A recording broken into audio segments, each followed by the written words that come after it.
Herpetology. I'm Webb, and today we're going to be going through another day in the life series. Also, if you would like to see more of my toothless wonder grin, please like, subscribe, and comment. It helps with the YouTube algorithm, and you'll be seeing much more of me if you do that, I promise. So, today we're going to be taking care of some of the monthly crested gecko maintenance that I do. This is where we're going to go through, we're going to pull everything out of the enclosure, we're going to clean it, and then we're going to rearrange the enclosures. I also take this time to get a good look at all my cresties, make sure they're all in perfect health. I like to weigh a lot of the younger ones so that way I know how much they're growing. We'll go over all that later. We're going to be taking Nilo, the Nile monitor, on a walk. We're going to be taking Nessie, the water monitor, on a walk. We're going to be feeding monitors today. We're going to be doing a lot today. So without any further ado, let's get to it. All right, so we're here at the crested gecko enclosures, or some of them I should say, and I have bioactivity going on in here. So as you can see here, oops.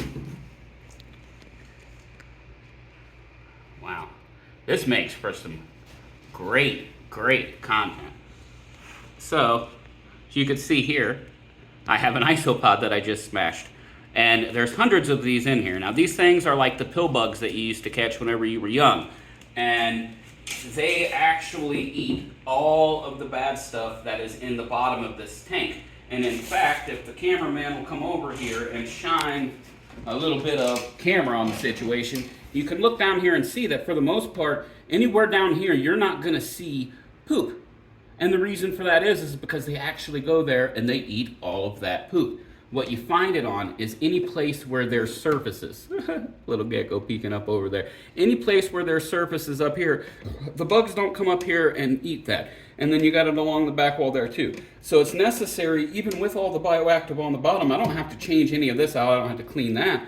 But every month or so, I have to come in here, I have to take this out, I have to clean it up, and then it goes back in here fresh, but rearranged, so that way the animals have a little bit of different enrichment. Just, I would recommend that whenever you rearrange everything, you still keep the food in the same area, because once again, crested geckos are not known for their intelligence, and I have found that they like their food in the same spot.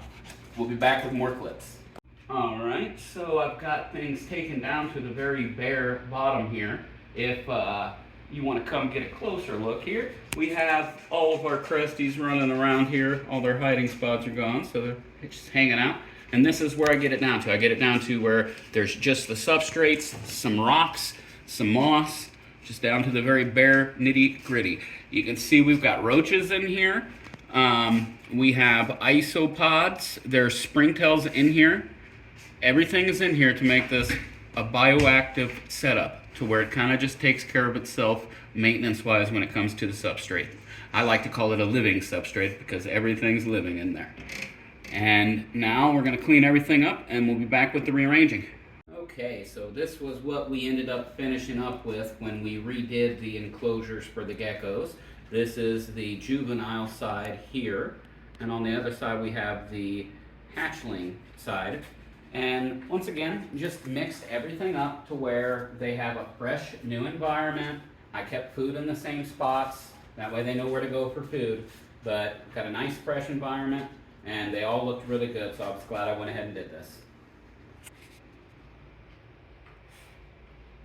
All right, now I've got everything from the enclosures that need to be cleaned into the bathtub. Trust me when I say this. Wives are never happy about this, guys, so make sure you clean the mess up afterwards. So I've got everything in the bathtub here.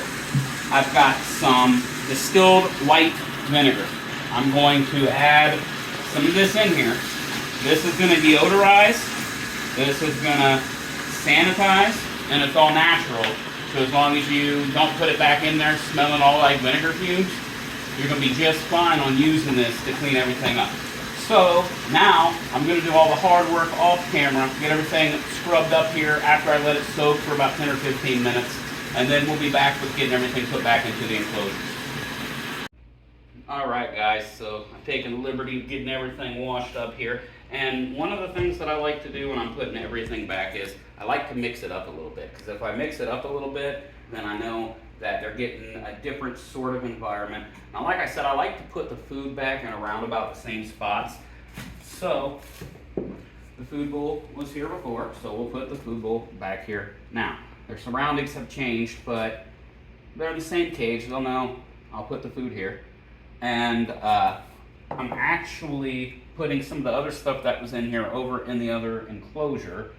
But we'll put the rock here. And we'll throw in some extra shrubbery over here. Then here in a little while, I've got to leave and go somewhere anyway. I'm going to pick up another live plant to put in here, because I like to have a live plant. It never stays alive, but I'll just go ahead and replace it with something else.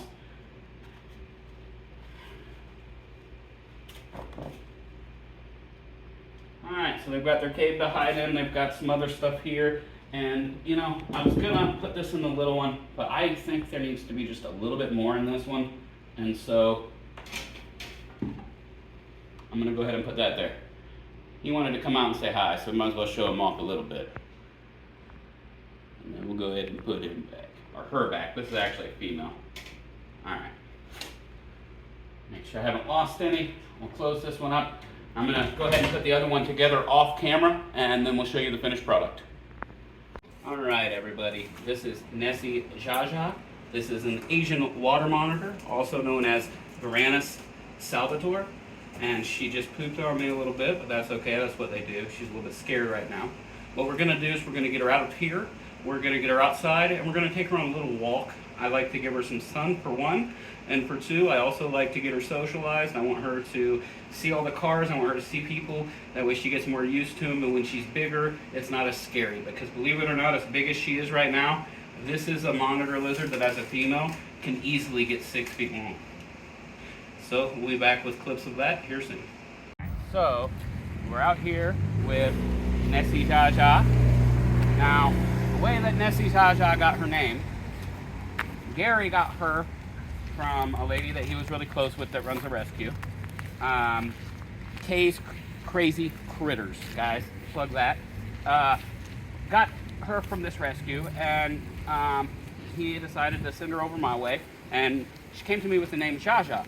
But as I'm going up into her enclosure, there were several times where I was sure that I lost her, only to find her in her water, jumping up out of the water at me. And she scared me like the Loch Ness Monster, so I started calling her Nessie. So after I get her out of the cage and she calms down, she won't usually bite me, so I can take my gloves off.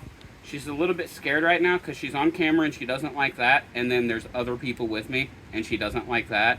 I'm really the only person that she trusts. And so we're going to keep moving because she just gave me a look like she was upset. Did you see that? Mm-hmm. So yesterday whenever I had her out here, she was acting like she was flying, swimming through the water whenever I was walking with her.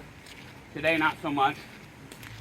But she's a lot of fun to have out here, and like I said, it gets her socialized. So what we're going to do is we're going to continue taking her walk, and then we're going to come back and feed her.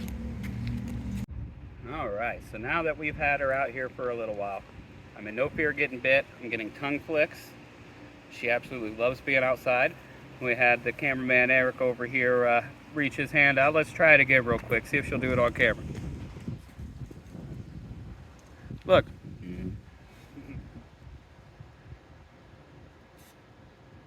Like, she's so much more calm now after being outside for a few minutes. I'm loving that I'm able to socialize her with other people too. This has been going really good. So we're gonna go back and try to feed her now, and we'll see how that goes. All right, so Nessie did not feel like eating in front of us or in front of the camera.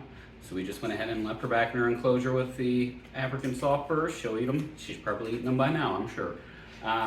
So we'll have some more videos coming out here soon. Please remember to like, subscribe, comment. If you made it this far in the video, you might like more of my videos. We'll be doing a lot more soon. And I have more Savannah Monitor videos and things coming out like that. And please let me know in the comments what you want to see me do videos on. You know I have the tarantulas, you know I have the axolotls, you know I have the monitors. Gary's got the blue tongue skinks, the the boa, the leopard geckos. We've got all kinds of stuff. So let me know what you want to see videos on and we'll do them. Have a great day.